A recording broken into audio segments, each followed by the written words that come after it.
Bismillahirrahmanirrahim. Assalamualaikum warahmatullahi wabarakatuh.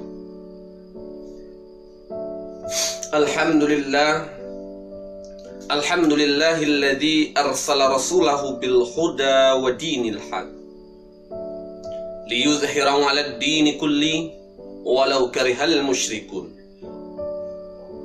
Asyhadu an la ilaha illallah wa ashhadu anna Muhammadan abduhu wa rasuluh la nabiyya ba'da amma ba'du. Para pemirsa, para jamaah, para pendengar yang berbahagia,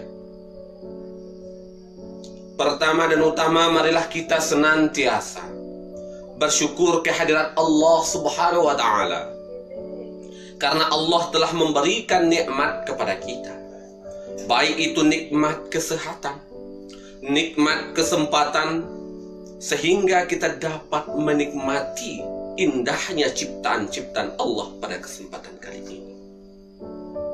Berbicara tentang nikmat, hadirin, mungkin di antara kita telah banyak kita menikmati nikmat-nikmat yang telah Allah berikan. Entahkah itu nikmat sehat, nikmat rezeki, nikmat penglihatan, pendengaran, dan lain sebagainya. Tentu di antara kita ada yang berusia 20 tahun, 30, 40, atau ada 60 lebih.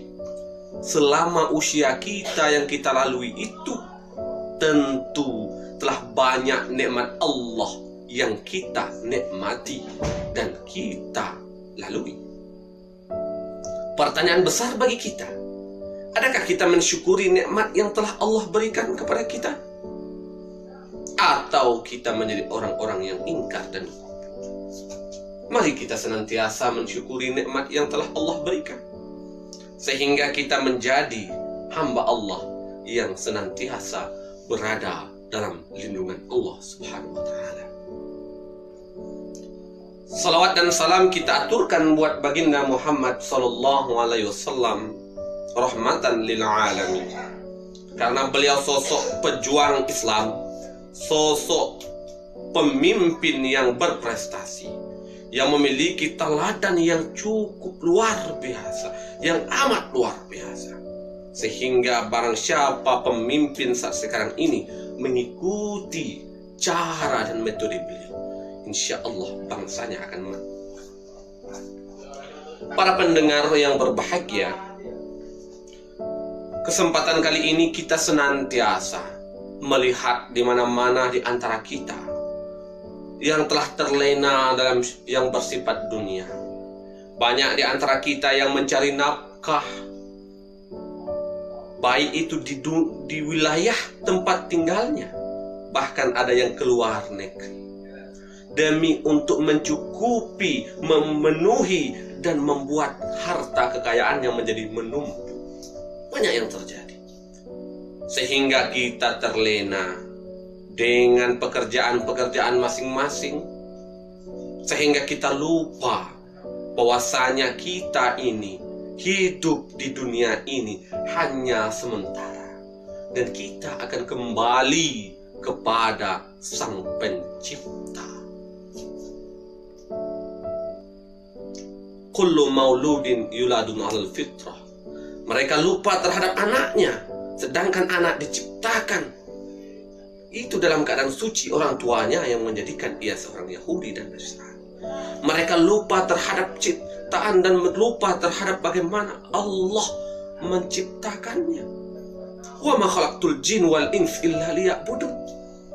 Dan tidaklah aku ciptakan jin dan manusia, kata Allah, melainkan untuk beribadah kepadaku. Manusia lupa bahwasanya mereka hidup tidak selama-lamanya.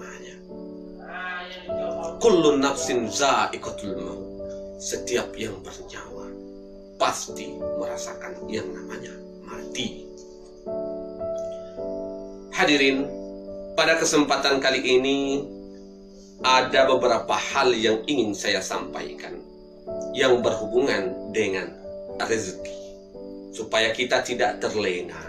Kita tidak terlena betul bagaimana kehidupan dunia ini.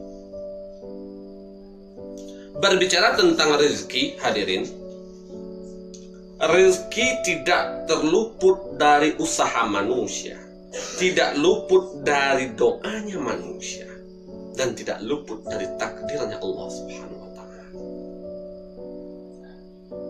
Pada kesempatan kali ini ada 4 hal berkenaan dengan rezeki yang akan kita paparkan. Pertama,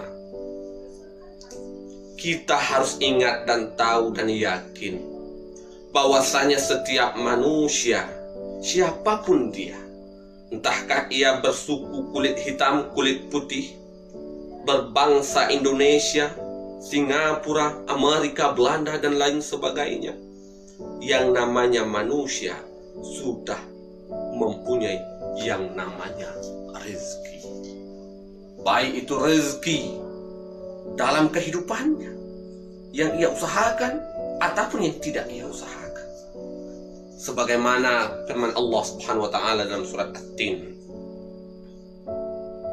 khalaqal insana fi ahsani taqwim, kata Allah. Allah menciptakan manusia dari bentuk yang sesempurna mungkin. Kalaulah sudah sempurna Allah menciptakan kita, tentu Allah tidak mensia-siakan berkenaan dengan rezeki.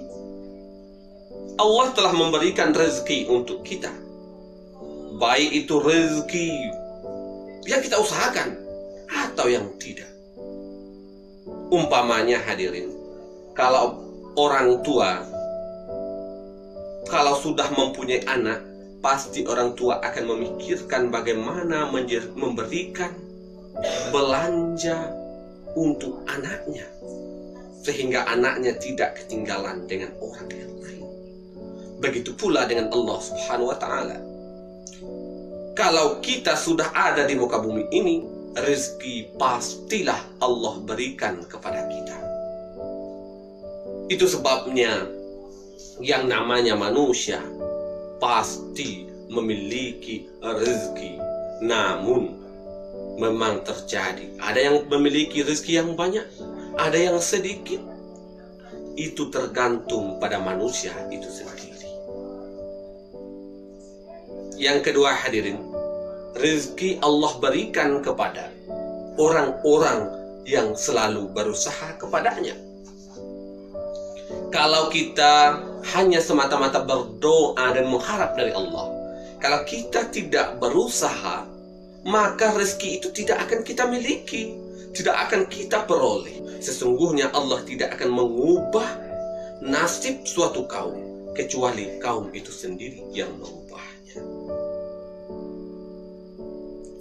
Maknanya begini hadirin, kalaulah manusia, kita telah memiliki usaha, kita telah bekerja dengan giat, pasti Allah akan memberikan rezeki yang berlebih untuk kita.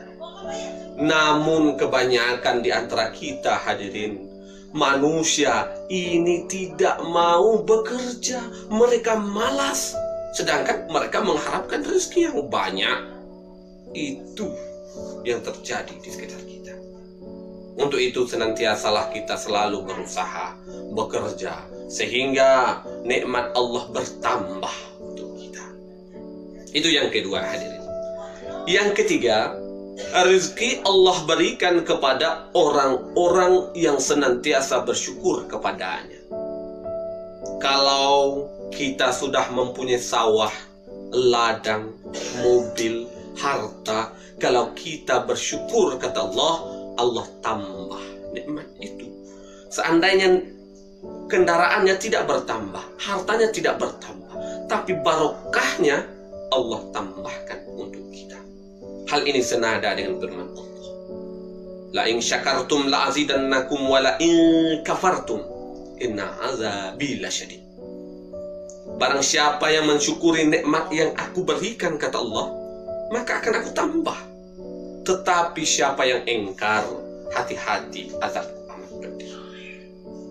Banyak di antara kita hadirin, ketika ia telah memiliki harta yang berlimpah, memiliki uang yang menumpuk, mereka lalai untuk bersyukur. Mereka tidak memperhatikan orang sekitar mereka. Mereka tidak memberikan zakat, infak, sedekah terhadap harta mereka. mereka tidak tahu cara, lupa mereka bahwasanya untuk mensucikan diri itu, mensucikan harta kita itu haruslah dengan zakat. Itulah yang terjadi di antara kita. Tapi ingat, kalau kita bersyukur, Allah akan menambah nikmat itu. Allah akan memberikan barokah terhadap nikmat yang telah Allah berikan kepada kita. Yang keempat, yang terakhir hadirin, nikmat rezeki Allah berikan kepada orang-orang yang senantiasa berjalan bertakwa di jalan Allah Subhanahu wa taala. Hal ini senada dengan firman Allah. Banyak sekali Allah menjelaskan ada dalam surat Al-Jin, At-Talaq dan lain sebagainya. Barang siapa yang berjalan di jalan Allah, senantiasa ia bertakwa, maka kata Allah, Allah akan memberikan rezeki, makan dan minum, pencukupan untuknya dari arah yang tidak ia sangka-sangka.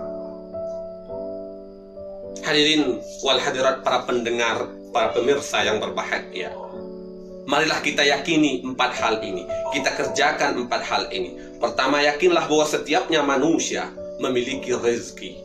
Yang kedua, marilah kita senantiasa berusaha. Yang ketiga, kita haruslah senantiasa bersyukur. Keempat, mari kita berjalan bertakwa di jalan Allah, sehingga rezeki yang kita miliki menjadi barokah. Rezeki yang kita miliki senantiasa mendapat barokah kepada Allah Subhanahu wa taala. Terakhir hadirin, para pendengar yang berbahagia, ingat, rezeki itu tidak perlu banyak, harta itu tidak perlu banyak, tetapi yang perlu kita peroleh adalah nikmat yang barokah daripada Allah Subhanahu wa taala. Itu sebabnya Rasulullah sallallahu alaihi wasallam, rumah beliau tidak besar. Dalam sirah Nabawi disebutkan, rumah beliau hanya 4 kali 4 meter, tetapi beliau mampu dan berani menyatakan, baiti jannati, rumah tanggaku adalah surga bagiku. Kenapa? Karena nikmatnya itu yang luar biasa. Jangan mengejar rezeki yang banyak, tapi kejarlah barokahnya rezeki yang kita miliki itu. Sehingga apapun aktivitas kita, kita merasa cukup, kita merasa barokah, dan tidak pernah merasa kekurangan. Mohon maaf atas kesalahan dan kealpaan. Mudah-mudahan kita bertemu di lain waktu dengan pembahasan yang lainnya. Billahi taufiq wal hidayah. Wassalamualaikum warahmatullahi wabarakatuh.